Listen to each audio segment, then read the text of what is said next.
طالبانو ورونو د الله په خاطر د اسلامي امت علماو راویښ سئ، د علم مه منحصر کوئ. طالبانو ورونو قرآن کې راځي وکواعب اطرابا، که نه ترجمه باندې بیا تاسې پوهیږئ. وکواعب اطرابا هلته علما د جلۍ ته غنیجه جلۍ وایي، غنیجه شکیله، د هغې جلۍ ته وایي چې د حرکت داسې کوي یا داسې لباس واغوندي چې سړی ورته وګوري شهوت یې راپارېږي. دې ته طالبانو غنج وایي. دې ته دی باندې مستقل نننۍ کفري نړۍ کار وکړ. تاسې فکر وکئ مسلمانانو خویندو ته یې داسې کالي ور واغوستل چې د مسلمانانو شهوت راپاروي. دا که نه؟ تاسې فکر وکئ طالبانو لوڅې نه ګرځېږي، مثلا داسې لباس واغوندي چې تر دغه جې پورې وي، هغه له لوڅ نه د انسان ډېر شهوت راپاروي. خیر د طالبانو دی الله په خاطر په دې باب کې لږ پلټنه وکئ.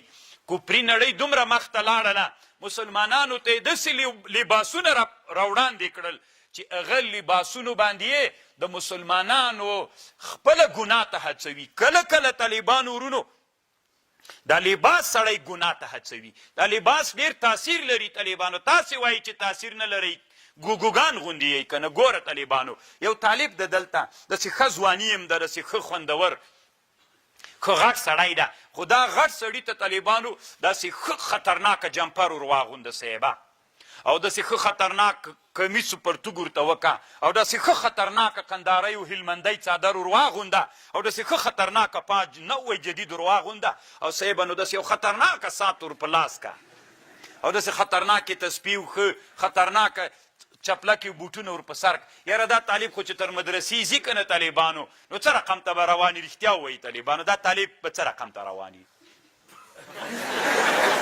که نه؟ تاثیر یې وکړه که یې ونه کړي.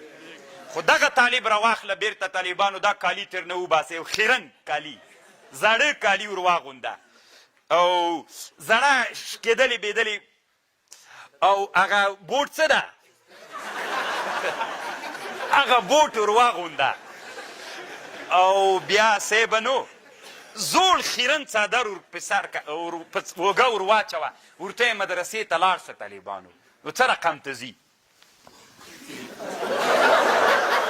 که نه؟ داسې پټ پټ روان وي، داسې غلی غلی کېږي که نه کېږي؟ نو علت یې څه سو؟ لباس ته طالبانو تاسې په دې بحث وکئ. لباس په انسان کې څوک راولي؟ که خیرن لباس واغوندې عاجزي در کې راولي، که داسې شخ لباس واغوندې. زه طالبانو چې دا ورې دوبۍ ته لاړلو، له دوبۍ نه چې د عمان په تیاره کې کېناستلم، نو یو شیخ صاحب ملګری مې یو سیټ کې کېناست، زه بل سیټ کې.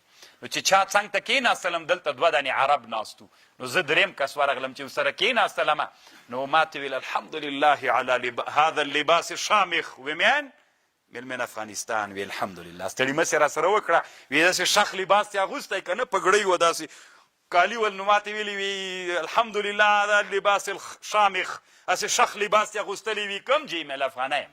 سی طالبانو مجلس را شروع کړ، هغه مې د جنغوزي ورکړل، نو هغه یې دغسې خوړل. وی دا خو هېڅ مزه نه کوي مل، دا سپینېږي زوی مړیا. اوس طالبانو د عسکري لباس تاثیر کوي که یې نه کوي؟ زه طالبانو ښه مثال درته وایم، د الله په خاطر لږ راویښ سئ. اوس طالبانو د 5 نفره مجاهدین راواخله، د هغه لباس ور واغونده د ترافیکو، په چوک یې ودروله، څوک به سترګې ترې وشرمېږي. بیا طالبانو همغه 5 مجاهدینو ته بیا د پولیسو لباس ور واغونده، لږ ښه سول. بیا د چا لباس ور واغونده؟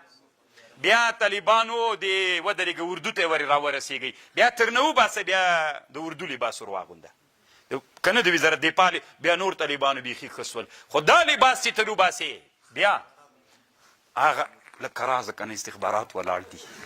همغه 5 نفره ول طالبانو لباس کې دومره رعب سته. لباس ډېر تاثیر لري. طالبانو په غنج باندې کفري نړۍ دومره ډېر کار وکړه. لباسونه یې داسې لباس باندې مولا دا تر اوسه بیخي دا فکر نه کوي چې لباس به ماته د هغه استعمالیږي.